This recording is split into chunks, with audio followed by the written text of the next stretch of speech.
Guys please আজকে রাতে একবার আমার কথায় এই মুভিটা দেখুন।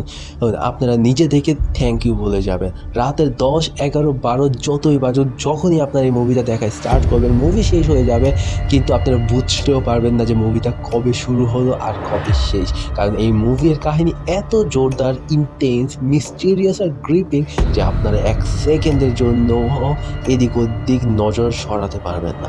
কাহিনীতে দেখা যায় একটা কাপলকে যারা তাদের একটা নতুন ঘরে শিফট হয়। যেমনই তারা সেখানে আসে, তাদের একটা সিক্রেট দরজা পায় এবং একটা সিক্রেট রুমে খুলে।